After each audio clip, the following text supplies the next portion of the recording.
CM ಸಿದ್ದರಾಮಯ್ಯನವರ ಕುಟುಂಬಕ್ಕೆ ಮೂಡ ಉರುಳು. ಲೋಕ ವರದಿಯಲ್ಲಿ ಅಡಗಿದೆ ಸಿಎಂ ಸಿದ್ದರಾಮಯ್ಯನವರ ಭವಿಷ್ಯ.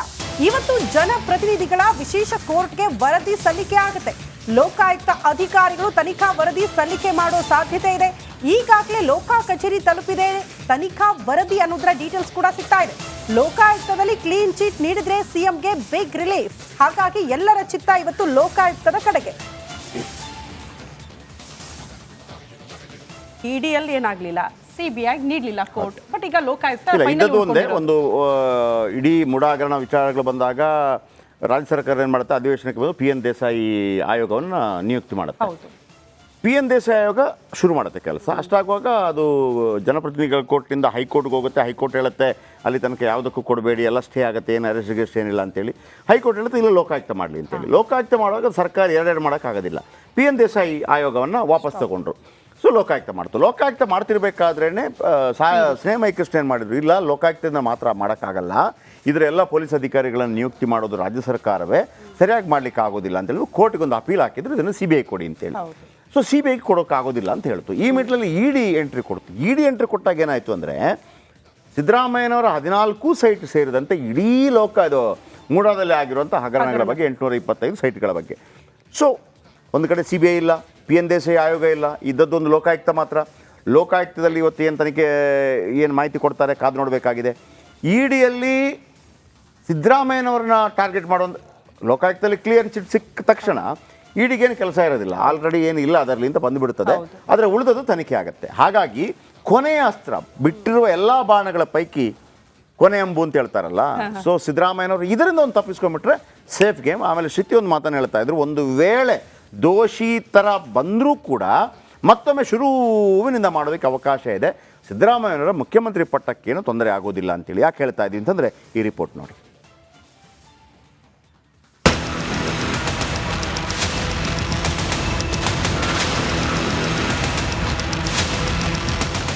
ಮೂಡ ಮೈಸೂರು ನಗರಾಭಿವೃದ್ಧಿ ಪ್ರಾಧಿಕಾರ ಸಿದ್ದರಾಮಯ್ಯಗೆ ಒಂದು ರೀತಿ ಸಿಂಹ ಸ್ವಪ್ನವಾಗಿತ್ತು ಅಂತ ಹೇಳಿದ್ರು ತಪ್ಪಾಗಲ್ಲ. ಆರೆಂಜ್ಗೆ ಮೂಡ ಹಗರಣ ಸಿಎಂ ಬೆಂಬಿಡದೆ ಕಾಡಿದೆ. ಹಗರಣ ಸಂಬಂಧ ಜನಪ್ರತಿನಿಧಿಗಳ ವಿಶೇಷ ನ್ಯಾಯಾಲಯಕ್ಕೆ ಇಂದು ತನಿಖಾ ವರದಿ ಸಲ್ಲಿಕೆ ಸಾಧ್ಯತೆ ಇದೆ.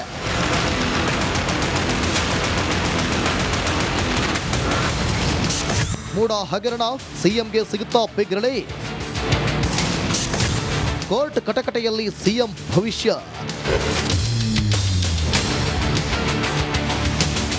ಮೂಡ ತನಿಖೆಗೆ ಇಳಿದ ಲೋಕಾಯುಕ್ತ ಮೂಡ ಅಧಿಕಾರಿಗಳ ಜನ್ಮ ಜಾಲಾಡಿದೆ.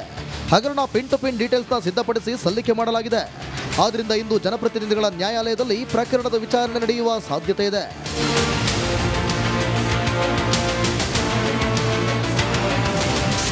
ಲೋಕ ವರದಿಯಲ್ಲಿ ಏನಿದೆ?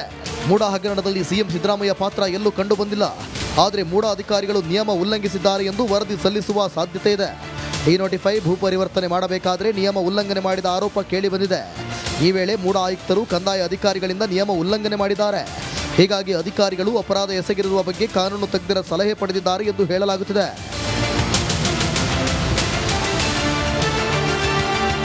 ಒಟ್ಟಾರೆ ಲೋಕಾಯುಕ್ತ ಪೊಲೀಸರು ಕ್ಲೀನ್ ಚಿಟ್ ನೀಡಿದರೆ ಸಿಎಂ ಬಿಗ್ ರಿಲೀಫ್ ಸಿಗಲಿದೆ. ಇಲ್ಲದೆ ಸಿಎಂ ಸಿದ್ದರಾಮಯ್ಯಗೆ ಸಂಕಷ್ಟ ತಪ್ಪಿದ್ದಲ್ಲ.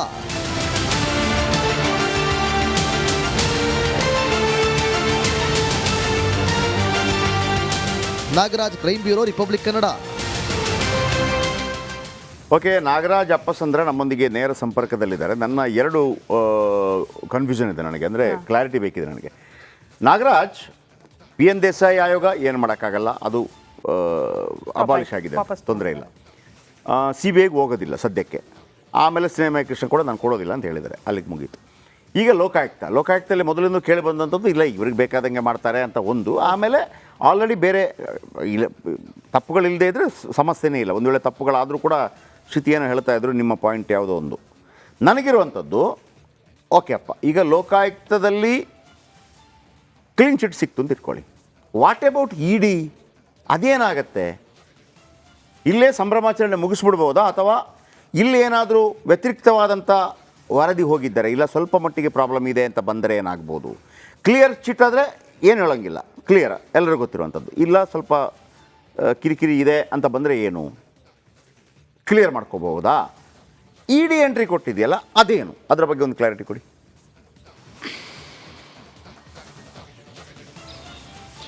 ಜಯಪ್ರಕಾಶ್, ಏನು ಇವತ್ತು ಮೂಡಾದಿಂದ ಒಂದು ಅಂತಿಮ ತನಿಖಾ ವರದಿ ಜನಪ್ರತಿನಿಧಿಗಳ ವಿಶೇಷ ನ್ಯಾಯಾಲಯಕ್ಕೆ ಸಲ್ಲಿಕೆ ಆಗ್ತಾ ಇರ್ತಕ್ಕಂಥದ್ದು.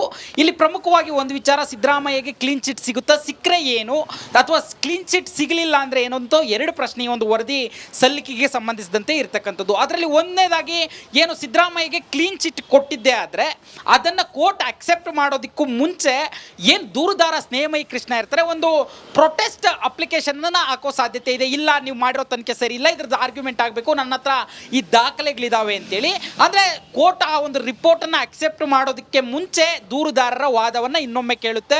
ಆ ವಾದ ಮತ್ತು ಪ್ರತಿವಾದಗಳನ್ನು ಆಲಿಸಿದ ಬಳಿಕವೇ ಆ ಒಂದು ರಿಪೋರ್ಟನ್ನು ಅಕ್ಸೆಪ್ಟ್ ಮಾಡ್ಕೊಳ್ಬೇಕಾ ಇಲ್ವಾ ಅನ್ನೋದನ್ನು ಡಿಸೈಡ್ ಮಾಡುವಂಥದ್ದು. ಒಂದು ವೇಳೆ ಇಲ್ಲ, ಇದರಲ್ಲಿ ಸಿದ್ದರಾಮಯ್ಯ ಕಲ್ಪ್ರಿಟ್ ಇದ್ದಾರೆ, ಈ ಒಂದು ತನಿಖಾ ವರದಿಯಲ್ಲಿ ಗೊತ್ತಾಗಿದೆ ಅಂತಂತ ಹೇಳಿದ್ರೆ ಕೋರ್ಟ್ ಆದೇಶವನ್ನು ಕೊಡುತ್ತೆ, ಈ ಒಂದು ತನಿಖೆಯನ್ನು ಪೂರ್ಣಗೊಳಿಸಿ, ತನಿಖೆಯನ್ನು ಮುಂದುವರಿಸಿ ಅಂತೇಳಿ. ಆಗ ಲೋಕಾಯುಕ್ತ ಪೊಲೀಸರು ಚಾರ್ಜ್ ಶೀಟನ್ನು ಸಲ್ಲಿಕೆ ಮಾಡ್ತಾರೆ. ಚಾರ್ಜ್ ಶೀಟನ್ನು ರೆಡಿ ಮಾಡ್ತಾರೆ. ಮೊದಲಿಗೆ ರೆಡಿ ಮಾಡಿ ಚಾರ್ಜ್ ಶೀಟನ್ನು ಪುನಃ ರಾಜ್ಯಪಾಲರ ಬಳಿಗೆ ಕೊಡ್ತಾರೆ. ಈ ಒಂದು ಚಾರ್ಜ್ ಶೀಟ್ ಸಿದ್ದರಾಮಯ್ಯ ವಿರುದ್ಧ ಸಲ್ಲಿಕೆ ಮಾಡಬೇಕು, ಇದಕ್ಕೆ 19 ಅಡಿಯಲ್ಲಿ ಪ್ರಾಸಿಕ್ಯೂಷನ್ ಅನುಮತಿಯನ್ನು ಕೊಡಿ ಅಂತ ಹೇಳ್ತಾರೆ.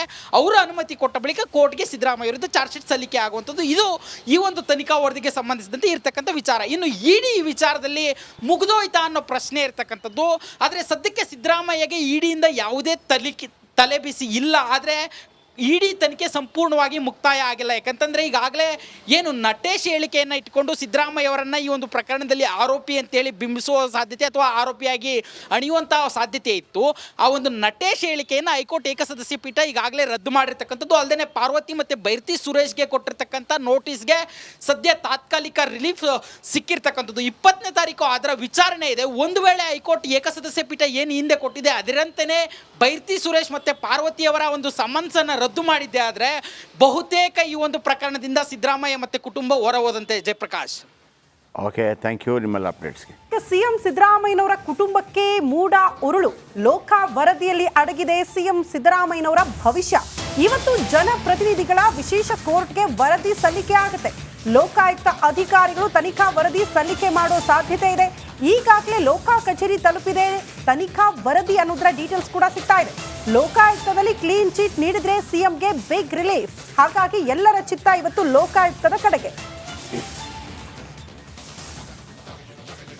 ಇಡಿಯಲ್ಲಿ ಏನಾಗ್ಲಿಲ್ಲ, ಸಿಬಿಐ ನೀಡಲಿಲ್ಲ ಕೋರ್ಟ್, ಬಟ್ ಈಗ ಲೋಕಾಯುಕ್ತ ಒಂದು ಇಡೀ ಮುಡಾ ಹಗರಣ ವಿಚಾರಗಳು ಬಂದಾಗ ರಾಜ್ಯ ಸರ್ಕಾರ ಏನು ಮಾಡುತ್ತೆ, ಅಧಿವೇಶನಕ್ಕೆ ಬಂದು PN ದೇಸಾಯಿ ಆಯೋಗವನ್ನು ನಿಯುಕ್ತಿ ಮಾಡುತ್ತೆ.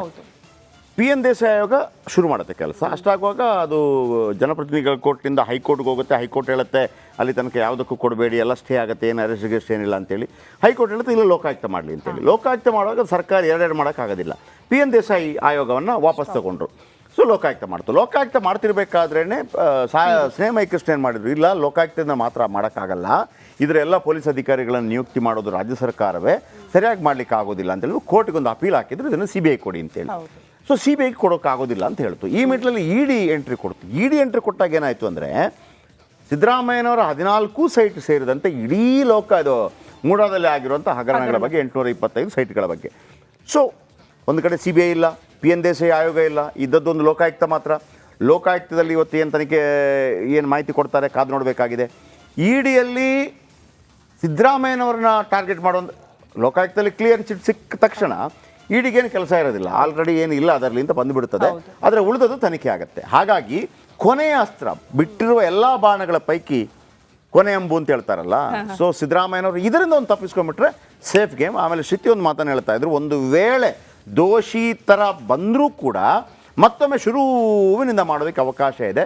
ಸಿದ್ದರಾಮಯ್ಯನವರ ಮುಖ್ಯಮಂತ್ರಿ ಪಟ್ಟಕ್ಕೇನು ತೊಂದರೆ ಆಗೋದಿಲ್ಲ ಅಂತೇಳಿ. ಯಾಕೆ ಹೇಳ್ತಾ ಇದ್ದೀವಿ ಅಂತಂದರೆ ಈ ರಿಪೋರ್ಟ್ ನೋಡಿ.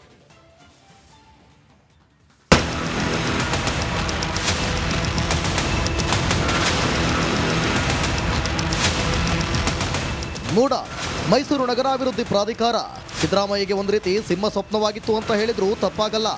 ಆರೆಂಜ್ಗೆ ಮೂಡ ಹಗರಣ ಸಿಎಂ ಬೆಂಬಿಡದೆ ಕಾಡಿದೆ. ಹಗರಣ ಸಂಬಂಧ ಜನಪ್ರತಿನಿಧಿಗಳ ವಿಶೇಷ ನ್ಯಾಯಾಲಯಕ್ಕೆ ಇಂದು ತನಿಖಾ ವರದಿ ಸಲ್ಲಿಕೆ ಸಾಧ್ಯತೆ ಇದೆ.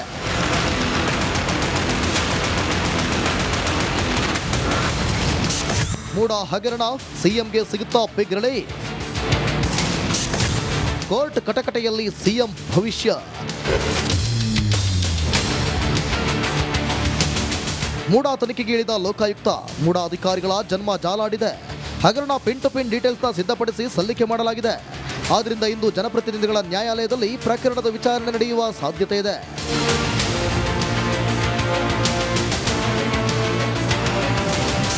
ಲೋಕ ವರದಿಯಲ್ಲಿ ಏನಿದೆ? ಮೂಡಾ ಹಗರಣದಲ್ಲಿ ಸಿಎಂ ಸಿದ್ದರಾಮಯ್ಯ ಪಾತ್ರ ಎಲ್ಲೂ ಕಂಡು ಬಂದಿಲ್ಲ. ಆದರೆ ಮೂಡಾ ಅಧಿಕಾರಿಗಳು ನಿಯಮ ಉಲ್ಲಂಘಿಸಿದ್ದಾರೆ ಎಂದು ವರದಿ ಸಲ್ಲಿಸುವ ಸಾಧ್ಯತೆ ಇದೆ. ಡಿನೋಟಿಫೈ ಭೂ ಪರಿವರ್ತನೆ ಮಾಡಬೇಕಾದರೆ ನಿಯಮ ಉಲ್ಲಂಘನೆ ಮಾಡಿದ ಆರೋಪ ಕೇಳಿಬಂದಿದೆ. ಈ ವೇಳೆ ಮೂಡಾ ಆಯುಕ್ತರು ಕಂದಾಯ ಅಧಿಕಾರಿಗಳಿಂದ ನಿಯಮ ಉಲ್ಲಂಘನೆ ಮಾಡಿದ್ದಾರೆ. ಹೀಗಾಗಿ ಅಧಿಕಾರಿಗಳು ಅಪರಾಧ ಎಸಗಿರುವ ಬಗ್ಗೆ ಕಾನೂನು ತಜ್ಞರ ಸಲಹೆ ಪಡೆದಿದ್ದಾರೆ ಎಂದು ಹೇಳಲಾಗುತ್ತಿದೆ.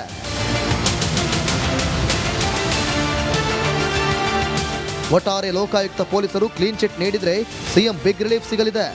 ಇಲ್ಲದೆ ಸಿಎಂ ಸಿದ್ದರಾಮಯ್ಯಗೆ ಸಂಕಷ್ಟ ತಪ್ಪಿದ್ದಲ್ಲ.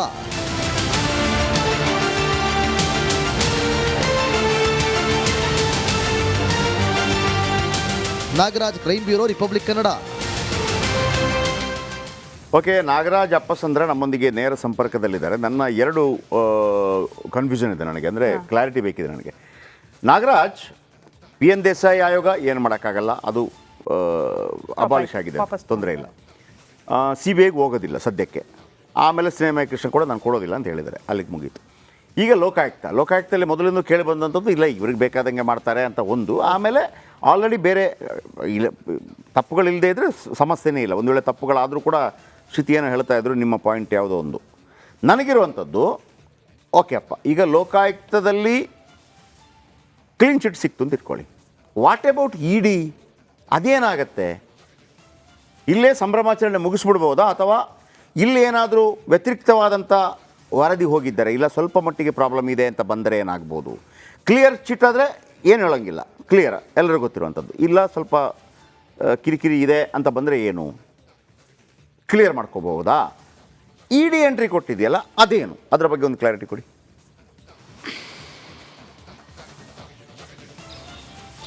ಜಯಪ್ರಕಾಶ್, ಏನು ಇವತ್ತು ಮೂಡಾದಿಂದ ಒಂದು ಅಂತಿಮ ತನಿಖಾ ವರದಿ ಜನಪ್ರತಿನಿಧಿಗಳ ವಿಶೇಷ ನ್ಯಾಯಾಲಯಕ್ಕೆ ಸಲ್ಲಿಕೆ ಆಗ್ತಾ ಇರ್ತಕ್ಕಂಥದ್ದು. ಇಲ್ಲಿ ಪ್ರಮುಖವಾಗಿ ಒಂದು ವಿಚಾರ, ಸಿದ್ದರಾಮಯ್ಯಗೆ ಕ್ಲೀನ್ ಚಿಟ್ ಸಿಗುತ್ತಾ, ಸಿಕ್ಕರೆ ಏನು, ಅಥವಾ ಕ್ಲೀನ್ ಚಿಟ್ ಸಿಗಲಿಲ್ಲ ಅಂದರೆ ಏನು ಅಂತ ಎರಡು ಪ್ರಶ್ನೆ ಒಂದು ವರದಿ ಸಲ್ಲಿಕೆಗೆ ಸಂಬಂಧಿಸಿದಂತೆ ಇರತಕ್ಕಂಥದ್ದು. ಅದರಲ್ಲಿ ಒಂದನೇದಾಗಿ, ಏನು ಸಿದ್ದರಾಮಯ್ಯಗೆ ಕ್ಲೀನ್ ಚಿಟ್ ಕೊಟ್ಟಿದ್ದೆ ಆದರೆ ಅದನ್ನು ಕೋರ್ಟ್ ಅಕ್ಸೆಪ್ಟ್ ಮಾಡೋದಕ್ಕೂ ಮುಂಚೆ ಏನು ದೂರುದಾರ ಸ್ನೇಹಮಯಿ ಕೃಷ್ಣ ಇರ್ತಾರೆ, ಒಂದು ಪ್ರೊಟೆಸ್ಟ್ ಅಪ್ಲಿಕೇಶನನ್ನು ಹಾಕೋ ಸಾಧ್ಯತೆ ಇದೆ. ಇಲ್ಲ, ನೀವು ಮಾಡಿರೋ ತನಿಖೆ ಸರಿ ಇಲ್ಲ, ಇದ್ರ ಆರ್ಗ್ಯುಮೆಂಟ್ ಆಗಬೇಕು, ನನ್ನ ಹತ್ರ ಈ ದಾಖಲೆಗಳಿದಾವೆ ಅಂತೇಳಿ. ಅಂದರೆ ಕೋರ್ಟ್ ಆ ಒಂದು ರಿಪೋರ್ಟನ್ನು ಅಕ್ಸೆಪ್ಟ್ ಮಾಡೋದಕ್ಕೆ ಮುಂಚೆ ದೂರುದಾರರ ವಾದವನ್ನು ಇನ್ನೊಮ್ಮೆ ಕೇಳುತ್ತೆ. ಆ ವಾದ ಮತ್ತು ಪ್ರತಿವಾದಗಳನ್ನು ಆಲಿಸಿದ ಬಳಿಕವೇ ಆ ಒಂದು ರಿಪೋರ್ಟನ್ನು ಅಕ್ಸೆಪ್ಟ್ ಮಾಡ್ಕೊಳ್ಬೇಕಾ ಇಲ್ವಾ ಅನ್ನೋದನ್ನು ಡಿಸೈಡ್ ಮಾಡುವಂಥದ್ದು. ಒಂದು ವೇಳೆ ಇಲ್ಲ, ಇದರಲ್ಲಿ ಸಿದ್ದರಾಮಯ್ಯ ಕಲ್ಪ್ರಿಟ್ ಇದ್ದಾರೆ, ಈ ಒಂದು ತನಿಖಾ ವರದಿಯಲ್ಲಿ ಗೊತ್ತಾಗಿದೆ ಅಂತಂತ ಹೇಳಿದ್ರೆ ಕೋರ್ಟ್ ಆದೇಶವನ್ನು ಕೊಡುತ್ತೆ, ಈ ಒಂದು ತನಿಖೆಯನ್ನು ಪೂರ್ಣಗೊಳಿಸಿ, ತನಿಖೆಯನ್ನು ಮುಂದುವರಿಸಿ ಅಂತೇಳಿ. ಆಗ ಲೋಕಾಯುಕ್ತ ಪೊಲೀಸರು ಚಾರ್ಜ್ ಶೀಟನ್ನು ಸಲ್ಲಿಕೆ ಮಾಡ್ತಾರೆ. ಚಾರ್ಜ್ ಶೀಟನ್ನು ರೆಡಿ ಮಾಡ್ತಾರೆ. ಮೊದಲಿಗೆ ರೆಡಿ ಮಾಡಿ ಚಾರ್ಜ್ ಶೀಟನ್ನು ಪುನಃ ರಾಜ್ಯಪಾಲರ ಬಳಿಗೆ ಕೊಡ್ತಾರೆ. ಈ ಒಂದು ಚಾರ್ಜ್ ಶೀಟ್ ಸಿದ್ದರಾಮಯ್ಯ ವಿರುದ್ಧ ಸಲ್ಲಿಕೆ ಮಾಡಬೇಕು, ಇದಕ್ಕೆ 19 ಅಡಿಯಲ್ಲಿ ಪ್ರಾಸಿಕ್ಯೂಷನ್ ಅನುಮತಿಯನ್ನು ಕೊಡಿ ಅಂತ ಹೇಳ್ತಾರೆ. ಅವರು ಅನುಮತಿ ಕೊಟ್ಟ ಬಳಿಕ ಕೋರ್ಟ್ಗೆ ಸಿದ್ದರಾಮಯ್ಯ ವಿರುದ್ಧ ಚಾರ್ಜ್ ಶೀಟ್ ಸಲ್ಲಿಕೆ ಆಗುವಂಥದ್ದು. ಇದು ಈ ಒಂದು ತನಿಖಾ ವರದಿಗೆ ಸಂಬಂಧಿಸಿದಂತೆ ಇರತಕ್ಕಂಥ ವಿಚಾರ. ಇನ್ನು ED ಈ ವಿಚಾರದಲ್ಲಿ ಮುಗಿದೋಯ್ತಾ ಅನ್ನೋ ಪ್ರಶ್ನೆ ಇರತಕ್ಕಂಥದ್ದು. ಆದರೆ ಸದ್ಯಕ್ಕೆ ಸಿದ್ದರಾಮಯ್ಯಗೆ EDಯಿಂದ ಯಾವುದೇ ತಲೆಬಿಸಿ ಇಲ್ಲ. ಆದರೆ ED ತನಿಖೆ ಸಂಪೂರ್ಣವಾಗಿ ಮುಕ್ತಾಯ ಆಗಿಲ್ಲ. ಯಾಕಂತಂದರೆ ಈಗಾಗಲೇ ಏನು ನಟೇಶ್ ಹೇಳಿಕೆಯನ್ನು ಇಟ್ಕೊಂಡು ಸಿದ್ದರಾಮಯ್ಯ ಅವರನ್ನು ಈ ಒಂದು ಪ್ರಕರಣದಲ್ಲಿ ಆರೋಪಿ ಅಂತೇಳಿ ಬಿಂಬಿಸುವ ಸಾಧ್ಯತೆ ಅಥವಾ ಆರೋಪಿಯಾಗಿ ಅಣಿಯುವಂಥ ಸಾಧ್ಯತೆ ಇತ್ತು. ಆ ಒಂದು ನಟೇಶ್ ಹೇಳಿಕೆಯನ್ನು ಹೈಕೋರ್ಟ್ ಏಕಸದಸ್ಯ ಪೀಠ ಈಗಾಗಲೇ ರದ್ದು ಮಾಡಿರ್ತಕ್ಕಂಥದ್ದು. ಅಲ್ಲದೆ ಪಾರ್ವತಿ ಮತ್ತು ಬೈರ್ತಿ ಸುರೇಶ್ಗೆ ಕೊಟ್ಟಿರ್ತಕ್ಕಂಥ ನೋಟಿಸ್ಗೆ ಸದ್ಯ ತಾತ್ಕಾಲಿಕ ರಿಲೀಫ್ ಸಿಕ್ಕಿರ್ತಕ್ಕಂಥದ್ದು. 20ನೇ ತಾರೀಕು ಅದರ ವಿಚಾರಣೆ ಇದೆ. ಒಂದು ವೇಳೆ ಹೈಕೋರ್ಟ್ ಏಕಸದಸ್ಯ ಪೀಠ ಏನು ಹಿಂದೆ ಕೊಟ್ಟಿದೆ ಅದರಂತೆಯೇ ಬೈರ್ತಿ ಸುರೇಶ್ ಮತ್ತು ಪಾರ್ವತಿಯವರ ಒಂದು ಸಮನ್ಸನ್ನು ರದ್ದು ಮಾಡಿದ್ದೆ ಆದರೆ ಬಹುತೇಕ ಈ ಒಂದು ಪ್ರಕರಣದಿಂದ ಸಿದ್ದರಾಮಯ್ಯ ಮತ್ತು ಕುಟುಂಬ ಹೊರ ಹೋದಂತೆ. Jayaprakash, okay, thank you.